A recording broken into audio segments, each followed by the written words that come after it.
भारत की करोड़ों करोड़ जनता के हृदय के हार,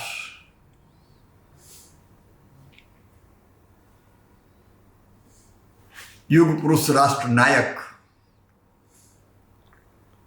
श्रीमान नरेंद्र मोदी जी को जन्मदिन की बहुत बहुत शुभकामनाएं। सतायु हों, दीर्घायु हों और राष्ट्रीय पुनर्निर्माण के महायज्ञ में जुटे रहे। मेरा और उनका साथ बहुत पुराना है।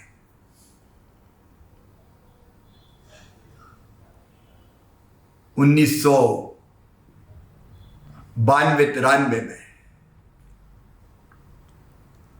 जब भारतीय जनता पार्टी के राष्ट्रीय अध्यक्ष हुआ करते थे डॉक्टर मुरली मनोहर जोशी जी, कश्मीर की घाटी में आतंक चरम पर था। कांग्रेस की सरकार थी। श्रीनगर के लाल चौक में तिरंगा झंडा फहराने की कोई सोच नहीं सकता था। तब पार्टी ने फैसला किया पूरे देश को एकता के सूत्र में पिरोने का, आतंकवाद को चुनौती देने का, और तय किया कि डॉक्टर मुरली मनोहर जोशी जी के नेतृत्व में एकता यात्रा निकलेगी कन्याकुमारी से श्रीनगर के लाल चौक तक। अलग जगाते हुए, जागरण का मंत्र फूंकते हुए श्रीनगर के लाल चौक में तिरंगा झंडा फहराएंगे डॉक्टर जोशी जी। सवाल था ऐसी यात्रा जिसकी राह में कदम कदम पर खतरा है। इस यात्रा से जनता को जोड़ना, पूरे देश को एकता के सूत्र में पिरोना, सफलतापूर्वक यात्रा का संयोजन करना, यह कौन करेगा? तब एक ही नाम याद आया, श्री नरेंद्र दामोदर दास मोदी का। वो यात्रा के प्रभारी बनाए गए। मेरी पहली मुलाकात उनसे उसी समय हुई। मैं तब विदिशा से सांसद चुना ही गया था। यात्रा से नौजवानों को जोड़ने के लिए केसरिया ब्रिगेड बनाई गई और मुझे केसरिया ब्रिगेड का राष्ट्रीय संयोजक बनाया गया। और तब मोदी जी से मिलने का सौभाग्य मिला। पहली बार मैंने देखा एकता यात्रा से जनता को जोड़ने के लिए कितने आइडियाज उनके पास थे। उन्होंने कहा कि एक ही यात्रा क्यों निकले, लेकिन जगह जगह से उपयात्राएं उसमें जुड़ेगी। अलग जगाते हुए, जागरण का मंत्र फूंकते हुए, भारत माता की जय के उद्घोष करते हुए देश का हर हिस्सा क्यों ना जुड़े यात्रा से। और तब उपयात्रा निकालने का निर्णय लिया गया जो मुख्य यात्रा से अलग अलग स्थानों पर जुड़ेगी।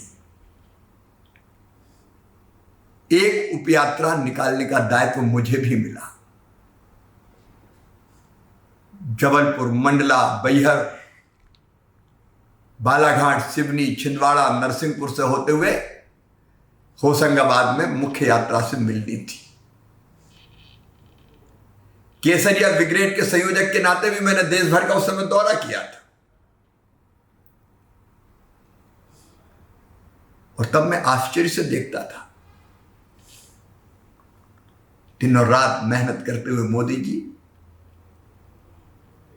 समाज का हर वर्ग यात्रा से जुड़े, इसके लिए नए नए कार्यक्रम सुझाते और उनको क्रियान्वित करते हुए नरेंद्र मोदी जी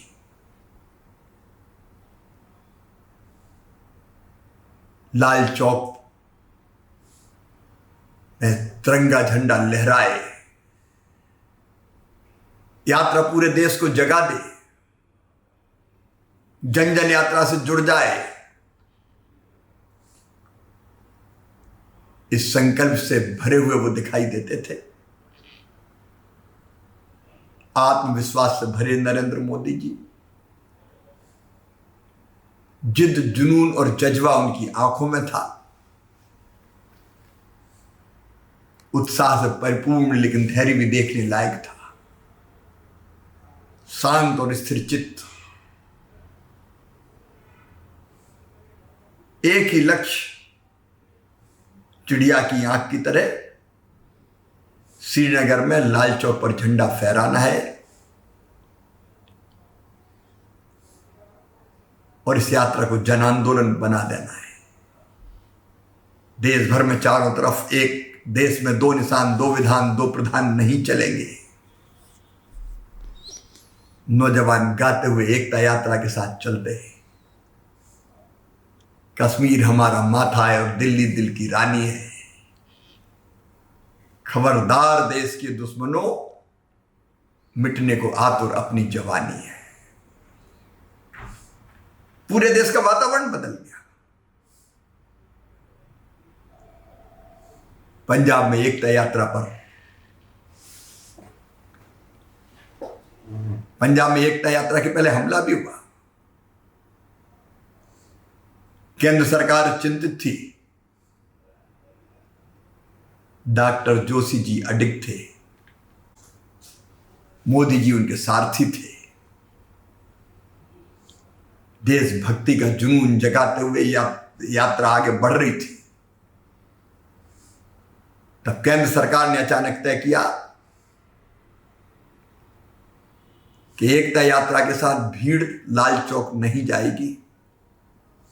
लाखों दीवाने, मस्ताने, देशभक्ति के प्रेम में पागल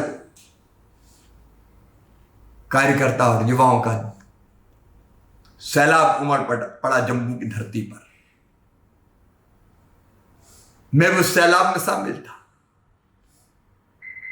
मुझे भी लाल चौक जाना था। बसों में बैठ के हम लोग जम्मू से चले। मुझे याद है, रामबन के आसपास हम पहुंचे, एकता यात्रा रोक दी गई और बाद में तय हुआ कि डॉक्टर जोशी जी, नरेंद्र भाई सहित केवल 5 लोग जाएंगे। लोग उद्वेलित थे। मोदी जी के साथ सैकड़ों कार्यकर्ता कन्याकुमारी से ही यात्रा की व्यवस्थाओं में, अलग अलग कामों में दिन और रात जुटे हुए थे और जुनून एक ही था, संकल्प एक ही था। श्रीनगर के लाल चौक पर तिरंगा झंडा फहरेगा और हम तिरंगा फहराने के उस दृश्य के साक्षी बनेंगे, आतंकवाद को चुनौती देंगे।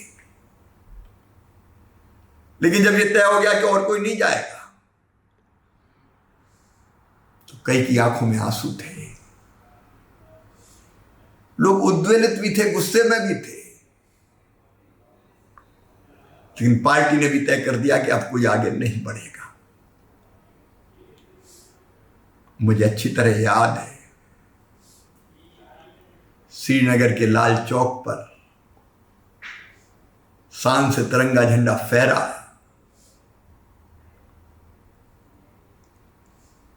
मोदी जी सीना तान के गर्व के साथ भारत माता की जय का उद्घोष करते हुए डॉक्टर जोशी जी के साथ लाल चौक पर पहुंचे थे। लेकिन जब लाल चौक से लौट के आए तो जम्मू में एक विशाल सभा का आयोजन किया गया। जो लोग यात्रा में नहीं पहुंच पाए थे, यात्रा को रोक देने के कारण नहीं पहुंच पाए थे, वो भी सब जम्मू में उपस्थित थे। ऐतिहासिक सभा हुई। मोदी जी भी बोले। तब तक मैं ये मानता था, मेरे समान कई लोग ये मानते थे, मोदी जी बड़े कठोर दिल के इंसान हैं।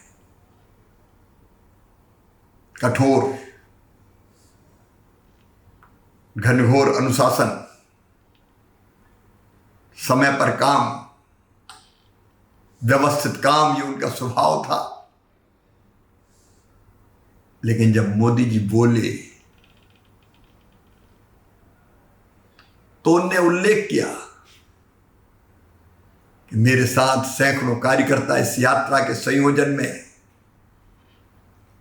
अलग अलग व्यवस्थाओं में दिनों रात जुटे थे। कन्याकुमारी से साथ चल रहे थे, उसके कई दिन पहले से यात्रा की तैयारियों में जुटे थे और एक ही भाव सबके हृदय में था, लाल चौक पहुंचेंगे, श्रीनगर में तिरंगा झंडा लहराएगा, भारत माता की जय का उद्घोष होगा। लेकिन वो यात्रा रोक देने के कारण और इस फैसले के कारण कि नहीं कोई आगे नहीं बढ़ेगा, श्रीनगर के लाल चौक नहीं जा पाए।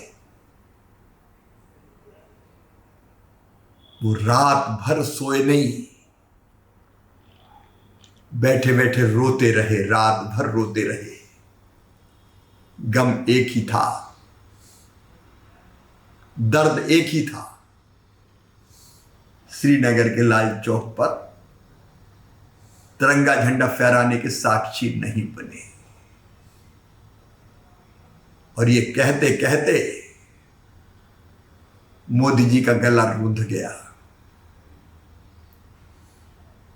वो भावुक हो गए और कार्यकर्ताओं की हृदय की व्यथा उनकी आंखों से आंसू बनकर टपक पड़ी। सभा में हमने मोदी जी को लगभग रोते हुए देखा और तब लगा कि ऊपर से कठोर लगने वाला इंसान कितने नरम दिल है, कैसा संवेदनशील हृदय है सीने में। ऐसे एक नहीं अनेकों प्रसंग है, संकल्प पूरा करने के लिए कठोर, दृढ़ संकल्पित, किसी भी सीमा तक जाने वाले, लेकिन हृदय से संवेदनशील, ऐसे हैं श्रीमान नरेंद्र मोदी जी।